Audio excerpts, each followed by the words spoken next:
ஆண்டவர் என்ன இன்னைக்கு முக்கியமாக சொல்றாங்க அப்படின்னா, சில இடத்துல நீங்க கண்ணீரோடு விதைச்சிட்டு அதை அப்படியே கிவ் அப் பண்ணிருப்பீங்க.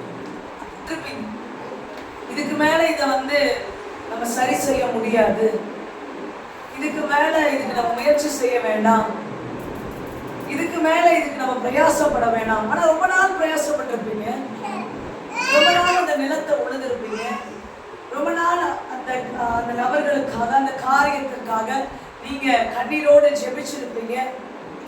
நிறைய உங்களுடைய எனர்ஜி, உங்களுடைய பலனை நீங்க இன்வெஸ்ட் பண்ணிருக்கீங்க.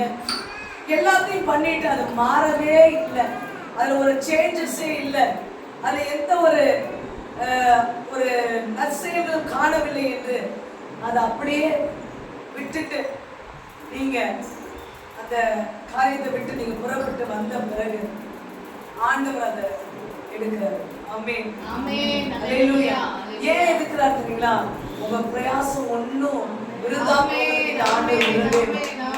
ஆமென்.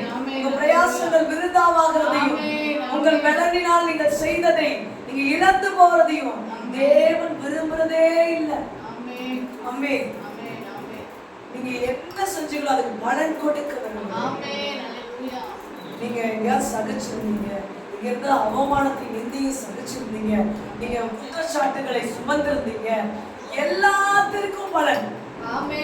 உங்களுக்கு எதிராக நீங்க நல்லது செய்யும் போது உங்களுக்கு எதிராக தீமை செஞ்சாங்க, உங்களுக்கு நீங்க நல்லதை விதைச்சீங்க, ஆனா அவர்கள் நீங்க நல்லதை விதைச்சும் அவர்கள் மனம் மாறல, மனம் திரும்பல, இல்ல வேற ஏதாவது உங்க சூழ்நிலைகள்ல நீங்க அதிகமாக பிரயாசப்பட்டோம் அது ஒன்றுமே ஆகல அப்படின்னாலும் கர்த்தர் உங்களுக்காக உங்களுடைய பிரயாசங்கள் விருதாவாய் போறது. அப்ப நீங்க ஒண்ணு சொல்லுங்க, ஒண்ணு தெரிஞ்சுக்கோங்க, நான் ஆண்டவரை என் சொந்த ரட்சகராய் ஏற்றுக்கொண்ட நாள் முதல் நான் பட்ட எல்லா பிரயாசங்களும் பலன் இருக்கு.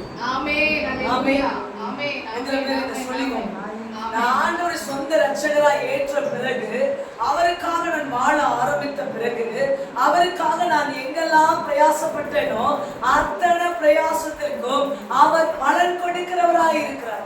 நானே விட்டுட்டு வந்துட்டா கூட என் தேவன் என்னுடைய மகளுடைய கண்ணீர் துளிகள் இடத்துல இருக்குது, என்னுடைய மகனுடைய ரத்த வேர்வைகள் இடத்துல இருக்குது, இதற்கு நான் பலன் கொடுப்பேன் என்று கர்த்தர் பலன் கொடுக்கிறவர்.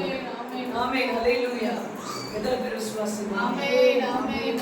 பாருங்க, இன்னைக்கு நம்ம நிறைய ட்ரெடிஷனல் பாரம்பரிய சபைகளை பார்க்கிறோம். அதெல்லாம் இவர்கள் இன்றைக்கு இருக்கிறவர்கள் பட்ட பிரயாசங்கள் கிடையாது.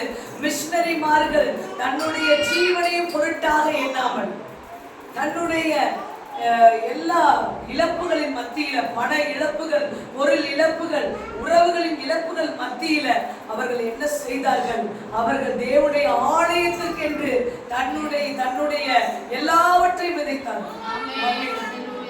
அதனால கர்த்தர் அவர்களுடைய பிரயாசங்கள் விருதாவாய் போகாதபடி இன்றைக்கு சபைகளை நிலைநாட்டி நிறுத்தி இருக்கிறார். இன்னைக்கு நம்ம விதையாத கனியை நம்ம புசிக்கிறோம். நிறைய பாரம்பரிய சபைகளை பாருங்க, நீங்க விதைக்கல, அதாவது நீங்க அடித்தளம் போடல, நீங்க கல்லு வைக்கல, நீங்க அந்த இடத்துக்காக ஜெபித்து அந்த கட்டளை எழுப்பல, ஆனாலும் நீங்க உட்கார்ந்துருக்க காரணம், நம்ம உட்கார்ந்துருக்க காரணம் என்ன அப்படின்னா மிஷனரிமார்களோட பிரயாசங்கள். ஆமென். அதை கர்த்தர் விருதாவாய் விடல.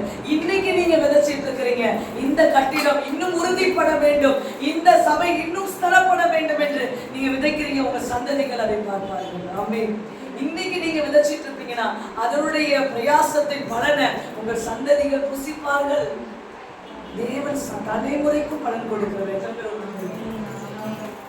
உன் பிரயாசத்துக்கு விருதாவாக போறதுங்கிறது இல்ல, நீ பட்ட பிரயாசத்துக்கு உனக்கும் பலனை கொடுத்து உன் தலைமுறைக்கும் பலனை கொடுக்கிறவர்.